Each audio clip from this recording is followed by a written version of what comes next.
तो नमस्कार दोस्तों, मैं हूं पंडित एस के मिश्रा। स्वागत करता हूं आपका अपने एस्ट्रो इन्फो चैनल पर। तो कैसे हैं आप सभी लोग? आई होप सभी लोग बहुत अच्छे होंगे। देखिए, जैसा कि आपने थंबनेल पर देख ही लिया होगा कि आज मैं बताने वाला हूं कि सपनों के बारे में हमें जो दिखता है सपने में उसके क्या संकेत मिलते हैं। और अगर आप सपनों के बारे में और कुछ ज़्यादा जानना चाहते हैं तो हमारे चैनल पर एक पहले से वीडियो मैंने बना रखी है, वहाँ पे जा करके आप देख सकते हैं।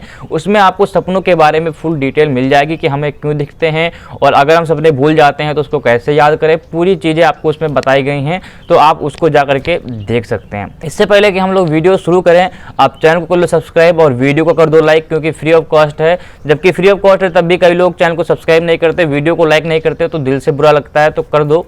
तो चलिए बिना देर किए शुरू करते हैं अपनी वीडियो। सबसे पहले बताना चाहूँगा कि कुमारी सोनी जी ने एक मैसेज किया है, कमेंट किया है कि अगर हमें सपने में बागेश्वर धाम के गुरु जी के दर्शन हो या फिर किसी भगवान के दर्शन हो तो उसका क्या संकेत हमें मिलता है। तो इसका मतलब सीधा सा होता है सोनी जी कि आपके घर में सुख समृद्धि की वृद्धि होने वाली है। और ऐसा भी संभव है कि लंबे समय से चली आ रही समस्या या फिर कलह का निवारण होने वाला है। तो चलिए बिना देर किए शुरू करते हैं अपनी वीडियो को। सबसे पहले बताएंगे कि अंगछेद अगर स्वप्न में देखते हैं तो इसका क्या मतलब होता है। अंगछेद का अर्थ होता है कि किसी भी जीव के कटे पिटे टुकड़े अगर आपको दिखते हैं तो उसका क्या अर्थ होता है। देखिए, ये एक अगर आपको किसी सांप के दिखते हैं या फिर किसी और अन्य जीव के दिखते हैं तो इसका मतलब होता है कि ये शुभ संकेत है और आपके घर में धन की वृद्धि अचानक से होने वाली है। लेकिन इसमें भी एक अपवाद है कि अगर आप गाय के कटे हुए टुकड़े देखते हैं तो इससे आपको बहुत बड़ा पाप लगेगा या फिर आपके घर में कोई बहुत जल्द ही बीमार पड़ने वाला है। तो दूसरे नंबर पे है कि अगर आप अपने सपने में अंग्रेज़ों को देखते हैं तो इसका क्या मतलब होता है। अगर आप अपने सपने में अंग्रेज़ों को देखते हैं तो इसका मतलब सीधा सा है कि आपको ज्वर यानी कि बुखार आने वाला है आपके ऊपर या फिर आपके घर में किसी के ऊपर अवश्य आएगा बहुत जल्द से जल्द। तो आप उसका मतलब सावधान हो जाएं। तीसरे नंबर पे आता है कि अगर आप अंगारे देखते हैं, वो भी धधकते हुए अंगारे, तो इसका मतलब यही है कि आप शत्रु पर विजय पाने वाले हैं और बहुत जल्द ही। अगर आप किसी से झगड़ा चल रहे हैं या फिर आपका कोई शत्रु है उनसे आप विजय पाना चाहते हैं तो बहुत जल्द आप उसमें सफल हो जाएंगे अगर आप अंगारों को धधकते हुए देखते हैं तो। चौथे नंबर पे अगर आप उन्हीं अंगारों पर चलते हुए देखते हैं अपने आप को कि कोई आग है या फिर अंगारा है उस पर हम चल रहे हैं, तो इसका मतलब ये होता है कि आपको आर्थिक हानि होने वाली है बहुत जल्द से जल्द, इसलिए बहुत जल्द सावधान हो जाएं। लेकिन अगर वहीं पर आप होलिका दहन देखते हैं तब भी आपके लिए बहुत ज़्यादा शुभ माना जाएगा, ये आपके लिए कोई भी नुकसानदायक नहीं होगा। पांचवें नंबर पर है कि अगर आप अपने उंगली को अपने मुँह में काटते हुए देखते हैं सपने में या फिर अपने उंगली को अपने मुँह में दबाए हुए देखते हैं तो इसका मतलब होता है कि आपके घर में पारिवारिक कलह होने वाली है। इसलिए अगर ये सारी चीज़ें आप देखते हैं तो तुरंत सावधान हो जाएं। छठे नंबर पर है कि अगर आप सपने में देखते हैं कि हम अंगूठे को मुंह में रखे हुए हैं या फिर मुंह में रख करके उसको चूस रहे हैं या फिर मुंह में रख करके अपने ही अंगूठे को काट रहे हैं तो इसका भी मतलब ये होता है संपत्ति के लिए विवाद। अगर उंगली को काटते हुए देखते हैं मतलब कि घर में किसी पारिवारिक कलह होगी और किसी परिवार के ही व्यक्ति से आपका झगड़ा होगा।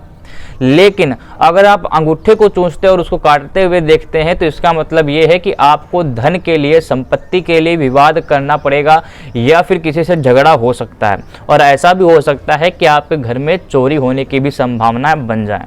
सातवें नंबर पर है कि अगर आप सपने में अंगोछा देखते हैं और वो आपके कंधे पर पड़ा हुआ है या फिर आप उसको पहने हुए हैं तो इसका भी यही फल होता है कि आप किसी शव यात्रा में जाने वाले हैं। बहुत जल्द किसी न किसी की मृत्यु होगी, आपके ही पूरे वंश में से किसी की मृत्यु होगी और आपको उसमें जाना पड़ेगा। अब जरूरी नहीं कि किसी वंश में से ही किसी की मृत्यु हो सकता है, किसी दोस्त के यहाँ पे मृत्यु हो जाए तो आपको वहाँ जाना पड़े, लेकिन इसका मतलब सीधा सा यही होता है कि अगर आपने गमछे को देखा और वो आपके कंधे पर पड़ा हुआ या फिर आप उसको पहने हुए हैं तो इसका मतलब है कि आपको जल्द से जल्द शव यात्रा में जाना पड़ेगा।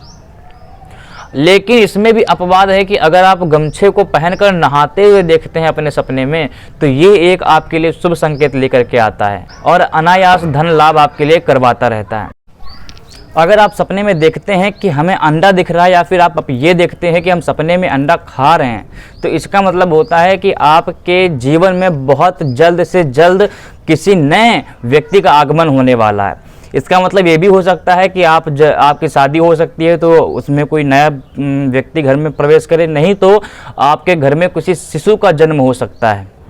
ये संभावनाएं होती हैं। फिर अगर आप देखते हैं कि हमारे जीवन में पूरा अंधकार ही अंधकार है, अगर ऐसा स्वप्न में देखते हैं और हम अंधकार के चारों ओर से घिरे हुए हैं, तो ये भी आपके जीवन में एक शुभ संकेत लेकर के आता है और आपके सौभाग्य में वृद्धि करवाता है। फिर अगर आप देखते हैं कि हम बिल्कुल अकेले हैं, जीवन में अकेले रास्ते पर चल रहे हैं, कोई हमारे साथ चल नहीं रहा है, बिल्कुल अकेले किसी पग पर चलते हुए चले जा रहे हैं, तो इसका मतलब होता है कि आपके जीवन में बहुत जल्द यात्राएं होने वाली हैं। तो यात्राओं में आपको बहुत दूर जाना पड़ सकता है। इसीलिए अगर स्वप्न में आप अकेलापन देखते हैं कि अकेले हम किसी रास्ते पर चल रहे हैं, तो आप यात्रा के लिए तैयार हो जाएं। फिर अगर आप देखते हैं कि हम सपने में अक्षत को देखते हैं, और अक्षत मतलब पीले चावल होते हैं, तो अगर आप पीले चावल को देखते हैं और कहीं उसका टीका आपके लगाया जा रहा है, इसका मतलब आप जिस भी काम को करना चाह रहे हो, जो भी आप सोच रहे हो दिमाग में, वो सारी की सारी चीज़ें सफल होने वाली हैं और आप विजय प्राप्त करने वाले हो।